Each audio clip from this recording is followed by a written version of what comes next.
রত্নাকর থেকে বাল্মীকি হয়েছিল। তুই ভগবানে বিশ্বাস করিস না? আগে করতাম, এখন আর করি না।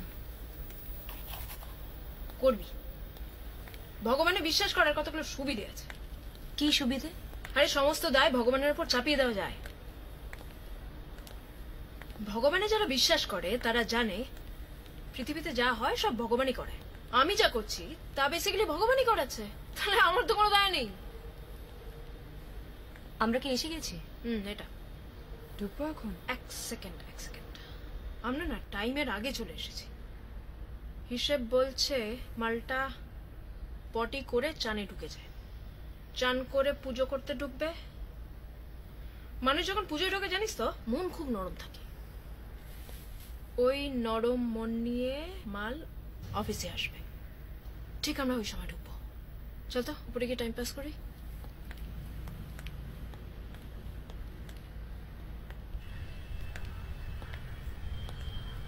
কিরে বললি না কেমন লাগছে? একা এলে হয়তো নার্ভাস লাগতো, একা অ্যাসাইনমেন্ট করতে দেয় না। পরের অ্যাসাইনমেন্টটা কিন্তু একা করতে হবে, ডেলিকেট অ্যাসাইনমেন্ট, সাবধানে না করলে মুশকিল কিন্তু। আরে বসের বউয়ের সঙ্গে ডেটিং। বউয়ের সঙ্গে? হ্যাঁ, বউয়ের সঙ্গে। বসের বউ অন্যরকম নাকি? Swings both wedge.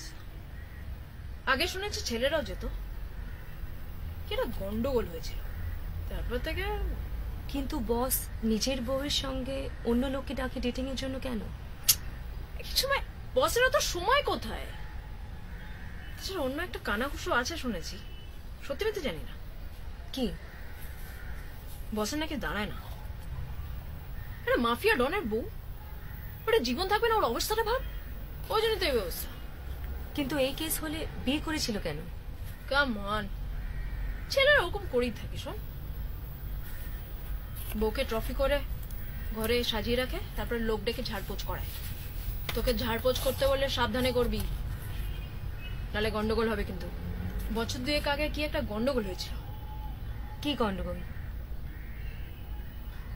জানি না, শুনেছিলাম কি একটা, কাকে একটা বস বোধহয় ডেটিং করতে পাঠিয়েছিল বউয়ের সঙ্গে। সে বসের বউকে একটা বডি ম্যাসাজ দিয়েছিল। বডি ম্যাসাজের ব্যাপারটা এজেন্ডা ছিল না, বাস খেসারত দিতে হলো। কি হলো? কি হলো এক্স্যাক্টলি জানি না, বাট কয়েকদিন লোকটাকে খুঁজে পাওয়া যায়নি। তারপর একটা দেখা গেল একটা ভাইরাস আন্ডার কনস্ট্রাকশন বিল্ডিং থেকে পড়ে মারা গেছে। ও মাই গড, চিন্তায় পড়ে গেলাম। আমার সাবধানে থাকা উচিত ছিল। সাবধানে থাকা উচিত ছিল মানে? কি করেছিস তুই? বসের বউয়ের কাছে গেছিলাম। কি? কবে? বলিসনি তো আমাকে। উল্টো পাল্টা কিছু করিসনি তো? I hope. চিন্তা করিস না, বডি ম্যাসাজ দিনি।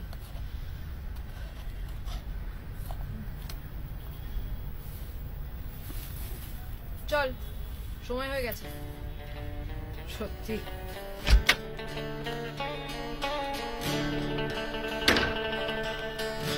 আরে দুম করে বলানি কনে ঢুকে পড়ছে, কাকে চাই? এই কেসটা কি? এখানে সেলস কি করছে? এই আমরা সেলস গার্ল নই তো। তোর বউ কোথায়? ওনে গিয়ে বলো আমরা এসে গেছি। এই কে তোমরা? কে? যাও তো এখান থেকে, আমরা অন্য কারোর জন্য অপেক্ষা করছি। যাও যাও। আরে আর কারোর আসার কথা ছিল না, যাদের আসার কথা তারাই আমরা।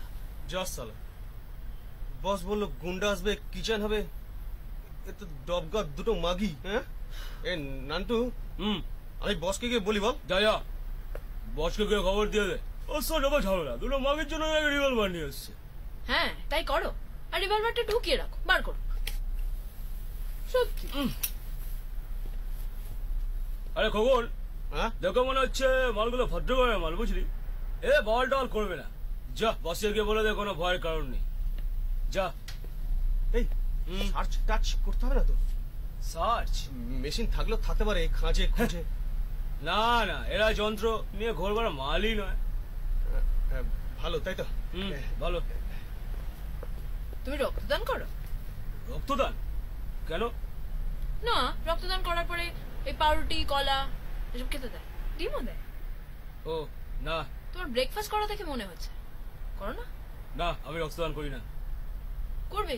হ্যাঁ মা সামনে পিস্তল নিয়ে ঘুরছো।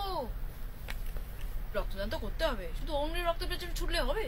ওকে একটু আগে বলছিলাম না তোকে, দস্যু রত্নাকরকেও বাল্মীকি হতে হয়েছিল। ম্যাডাম বস ডাকছে, ভেতরে কোনো গোলমাল করবেন না, না। আমরা ওয়েট করছি। হ্যাঁ একদম। বসে তোর সাথে পরে কথা হবে, রক্তদানের কথাটা ভেবে থাকো। হ্যাঁ। পাউরুটি কলার সঙ্গে ডিম দেয়। হ্যাঁ। আসতে পারি?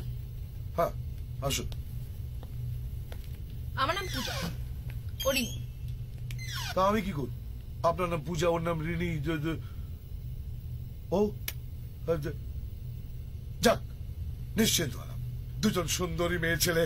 আমি তো ভেবেছিলেন দুটো গুন্ডা টাইপের কোনো লোক আসবে, তাই তো? হ্যাঁ। দরকার পড়ে না স্যার, এসব অপারেশন আমরাই করি। আমাদের জন্য বডিগার্ড বের করার দরকার ছিল না। আমরা গান্ধীবাদী স্যার, অহিংসা বিশ্বাস করি। খুব ভালো। এই দেখো, তোমরা আমার থেকে কত ছোট, দেখো আমার ঝুলপি গোপ দাড়ি সব পেকে গেছে, কেটে ফেলেছি। আমার সঙ্গে এরকম করা কি তোমাদের ঠিক ইচ্ছা করে করছি না স্যার, ওকে বলছিলাম মানে আমার এসব কথা ভালো লাগে না, কিন্তু কি করবো, নতুন ওকে কাজ তো শেখাতে হবে না, ও শিখে গেলে ছেড়ে দেবো, সব ছেড়ে দেবো স্যার। অমুক বসের জন্য এসকর্ট জোগাড় করো, তার জন্য মানে তাকে ব্ল্যাকমেল করা ভাল লাগে না স্যার। আপনার টাকাটা পেলে একটা বড় শেয়ার হবে আমার, চলে যাবো স্যার, বাবার কাছে ফিরে যাবো, ভালো হয়ে যাবো স্যার। যাও যাও যাও, বাবা আমার কাছে চলে যাও, ভালো মেয়ে হয়ে যাও। না, আমি তো বলে দিচ্ছি যে অত টাকা আমি দিতে পারবো না, আগেই বলে দিয়েছি।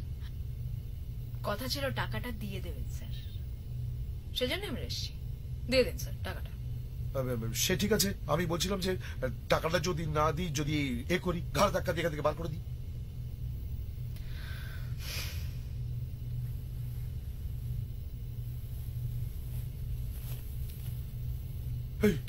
এই, এই, এসব কি হচ্ছে অফিসের মধ্যে? কি হচ্ছে? হ্যাঁ? তাকান না। কি মুশকিল, জামা কাপড় সব খুলে ফেলবে নাকি? কি মুশকিল, জামা কাপড় খোলা মেয়ে দেখেননি বুঝি? আরে তাকান না। না, আমি তাকাবো না। রিকোয়েস্ট করছি। না, আমি কোনো রিকোয়েস্ট রাখবো না। আমি জামা কাপড় খোলা মেয়ে ছেলে দেখেছি, তবে সেটা হোটেলে, অন্ধকার ঘরে, কিন্তু চারদিকে এটা দেখেছেন? দেখে ফেলবে। কি ওটা? পেন ড্রাইভ, এর মধ্যে আপনার এমএমএসটা স্টোর করা আছে। ও, পেন ড্রাইভ। যাক, নিশ্চিন্ত হলাম। আমি এক্ষুনি পেন ড্রাইভটা, না আমি কাটবো না, আমার সিকিউরিটি কাটবে। পেন ড্রাইভটা কিনে নিয়ে তারপর তোমাদের দুজনকে আমি এখান থেকে ঘাট ধাক্কা দিয়ে বার করে দেবো। টাকা না দিয়ে তোমাদের এখান থেকে বিদায় করে দেবার ক্ষমতা কিন্তু আপনার আছে, রাইট? জানি। একবার একটু জানলা দিয়ে দেখুন না, রাস্তার পাড়ে, ওই পাড়ে একটা সানগ্লাস পরা মহিলা দাঁড়িয়ে আছে, দেখুন। ওই মহিলা আমরা এখান থেকে বেরোচ্ছি কিনা সেটা দেখার জন্য দাঁড়িয়ে আছে। যে মুহূর্তে আমরা বেরোতে দেরি করব, ওই মহিলা ফোন করা শুরু করবে। কাকে কাকে কাকে কাকে? ফোন করার সঙ্গে সঙ্গে কয়েকশো মহিলা আর হিজড়ে আপনার অফিসের সামনে এসে জমা হবে। এই বলেছে। আপনার এত বড় অফিস, কি ভালো না অফিসটা, পুরো অফিসে শোরগোল পড়ে যাবে। আপনি কত বড় ইন্ডাস্ট্রিয়ালিস্ট, আপনার কেট ছাড় অন্ত থাকবে না, ভালো হবে ব্যাপারটা। আমরা খুব অর্গানাইজ স্যার। আপনি আমাদের বসকে তো চেনেন না, উনি কিন্তু আপনার সমস্ত খবর রাখেন। আপনার যা স্টেটাস, 1 কোটি টাকা কোনো ব্যাপার না, দিয়ে দিন টাকাটা। এখানে কোনো গন্ডগোল বাঁধলে এই এমএমএস এর কপিটা সোজা চলে যাবে আপনার বউয়ের হাতে, আর সমস্ত ইন্টারনেট জুড়ে এটা ছড়িয়ে পড়বে। কয়েকদিনের মধ্যে চাঁদনি চক টু চায়না, আমি বলছি আপনাকে, আপনি ফেমাস হয়ে যাবেন। পুরো টাকাটা একসঙ্গে দিতে হবে? এ লাইনে ধার চলে না দাদা, তাড়াতাড়ি করুন, টাকাটা দিয়ে দিন, বেশি সময় নেই আমাদের হাতে। কিন্তু পেন ড্রাইভে এমএমএস এর কোনো কপি যদি তোমাদের কাছে থেকে থাকে? থাকবে না, থাকবে না। কেউ যদি আমাদের সঙ্গে জালিয়াতি করে তবে আমরা তাদের সঙ্গে জালিয়াতি করি, নইলে না। যে কোনো ব্যবসার একটা নিয়ম আছে না স্যার। আপনি টাকাটা দিয়ে দিচ্ছেন, কেউ জ্বালাবে না আপনাকে, আর গ্যারান্টি দিচ্ছি। মনে থাকে জানো।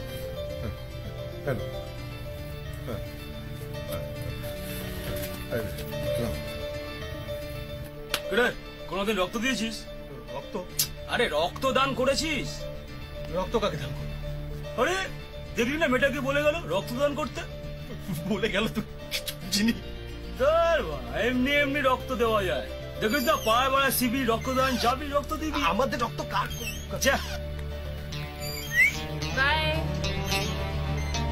Bye bye.